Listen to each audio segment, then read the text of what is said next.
आज हम बात करेंगे विस्थापन अभिक्रिया के बारे में। विस्थापन अभिक्रिया क्या होती है, इसके बारे में पढ़ने से पहले, इस एक्टिविटी को करने से पहले मैं आपको थोड़ा सा एक एग्जांपल देता हूँ। मान लीजिए कि एक राम और श्याम राम और श्याम क्या है, दो दोस्त हैं। और राम और श्याम जो दोस्त दो हैं, उनमें से क्या है, श्याम कमज़ोर है, बल कम है, और राम जो है ताकतवर है। ये जो है ताकतवर है। श्याम के पास क्या किया, श्याम ने एक कार ले ली। अब ये कार जो है, ये इस राम को बहुत अच्छी लगी। तो राम ने क्या किया, क्योंकि ताकतवर है ये, तो राम ने क्या किया, बल से, अपने ताकत से ही क्या किया, इस कार को इससे छीन लिया। गैस के घर में कार को उठा के अपने घर ले आया। अब ये कार जो है, जो थी वास्तव में किसकी, श्याम की। लेकिन अब किसकी है, अब है वो कार राम की। और वो क्यों है कार राम की, क्योंकि वो ताकतवर है। तो जब ताकत के दम से, बल के अपने प्रयोग से कोई किसी और की चीज़ को अपना बना लेता है, वैसा ही कुछ होता है विस्थापन अभिक्रिया में। अब होता क्या है वो हम आगे पढ़ेंगे। इसके लिए हम एक छोटा सा एक्सपेरिमेंट पढ़ेंगे। उससे पहले हमने क्या किया, एक टेस्ट ट्यूब ले ली।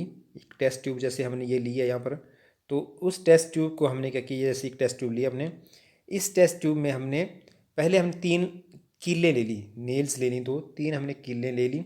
और इन्हें हमने क्या किया, बिल्कुल साफ़ कर लिया। अब हमने जो टेस्ट ट्यूब थी, इसको हमने ए और बी नाम दे दिया। एक टेस्ट ट्यूब ले ली, एक और लेंगे। और उसमें हमने क्या किया, कॉपर सल्फेट का घोल डाल दिया। कॉपर सल्फेट, ये जो घोल है, कॉपर सल्फेट का घोल है।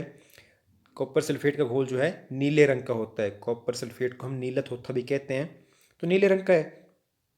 अब ये जो नीले रंग का घोल है, इसमें हमने क्या किया, 2 कीलें हमने धागे से बांध दी। और उसको जैसे यहाँ पर ये बांध दी हैं, ये एक धागा लिया है, इससे हमने ये 2 कीलें बांध दी। अब कॉपर सल्फेट के घोल में 2 कीलें बांध के रख दी हमने। और एक जो कील थी, 3 ली थी हमने कीलें, एक कील को हमने अलग रख दिया। फिर क्या हुआ, 20 मिनट के बाद आपने क्या किया, इन दोनों कीलों को इस घोल से निकालना है। जब 20 मिनट के बाद इन कीलों को आप बाहर निकालेंगे, फिर आप क्या करेंगे, इन दोनों कीलों की तुलना इस जो आपने एक कील और रख रखी है बाहर, उससे करनी है। उस कील से आपने तुलना करनी है, उसके रंग से तुलना करनी है, रंग की तुलना करनी है। देखना है कि इस घोल में, जब आपने इस कॉपर सल्फेट के घोल में इन कीलों को रखा, तो उसमें कोई फ़र्क पड़ा कि नहीं पड़ा। अब जब आप ऐसा करेंगे तो आप देखेंगे क्या हुआ। तो हुआ क्या उसके बाद, वह हम देखते हैं कि इसके बाद होता क्या है कि जो प्रयोग से पहले आपने एक कील अलग रखी थी, वो ये है। जब हमने प्रयोग कर लिया, टेस्ट ट्यूब हमने 2 रखी थी, तो टेस्ट ट्यूब में हमने क्या किया, जो कीलें डाली थी, जब उसको हमने इससे बाहर निकाला तो ये बनी। वो इसके ऊपर वो ऐसे रंग की हो गई थी, वो भूरे रंग की हो गई थी। अब ये लोहे की कील का रंग भूरा क्यों हो गया, ये क्वेश्चन उठता है। तो क्वेश्चन जो भूरा रंग हुआ, वो एक तो पहला बात हुई, ये इसका रंग का भूरा क्यों हो गया। दूसरा क्या हुआ, जो कॉपर सल्फेट का घोल था, जो नीले रंग का था, इस प्रयोग के बाद किलों को आपने इस घोल में रखा, तो ये इसके बाद क्या हुआ, रंग जो था ये चेंज हो गया, ये वाल गया। तो इनका रंग जो है फीका पड़ गया, कॉपर सल्फेट का रंग फीका पड़ गया। अब ये दोनों काम क्यों हुए, तो ये दोनों चीज़ें इसलिए हुई, जो मैंने आपको कहानी सुनाई। जो ये नेल थी, ये जो कील है, ये किस चीज़ की है, आयरन की बनी है, लोहे की बनी है। और आयरन जो है ज़्यादा ताकतवर है, किससे, कॉपर सल्फेट से, क्योंकि कॉपर सल्फेट के घोल में आपने डाल रखा है। तो ये जो कॉपर सल्फेट का घोल है, जो कॉपर है वो कम ताकतवर है। कॉपर है श्याम, तो जो श्याम था वो कम ताकतवर था, तो कॉपर भी कम ताकतवर है। और जो कार थी वो है सल्फेट। तो इस आयरन ने क्या किया, इस कॉपर सल्फेट से इसका सल्फेट ले लिया, चुरा लिया। ताकत थी तो इसने इसको चुरा लिया, अपने पास ले आया। जब ऐसा हुआ तो ये क्या बन गया, सल्फेट आ गया आयरन के पास, ये आ गया सल्फेट और ये हो गया आयरन। तो जो सल्फेट पहले कॉपर का था, वो बन चला गया किसके पास, अब आयरन के पास, और बन गया आयरन सल्फेट। और कॉपर रह गया अकेला। श्याम जैसे कार वाला बिना कार का हो गया, तो कॉपर अकेला रह गया। तो इस ऐसी अभिक्रिया जिसमें एक ताकतवर, अब हम तत्व को ताकतवर किस तरीके से बोलेंगे, अभिक्रियाशील। मतलब एक तत्व जो होता है वो ज़्यादा अभिक्रियाशील होगा, दूसरा कम अभिक्रियाशील हो। तो एक तत्व जो ज़्यादा अभिक्रियाशील है वो दूसरे कम अभिक्रियाशील तत्व को, जैसे यहाँ पर आयरन जो है ज़्यादा अभिक्रियाशील तत्व है, तो इसने क्या किया, कम अभिक्रियाशील तत्व, आयरन अधिक अभिक्रियाशील है, कॉपर कम अभिक्रियाशील है, तो इसने कम अभिक्रियाशील तत्व को इसके यौगिक से, ये कॉपर सल्फेट एक यौगिक है, इसके यौगिक से प्रतिस्थापित कर दिया। प्रतिस्थापित मतलब हटा दिया। तो जब इसने यौगिक को प्रतिस्थापित किया तो बन गया फेरस सल्फेट, आयरन सल्फेट, ये बन गया। तो आयरन सल्फेट बन गया।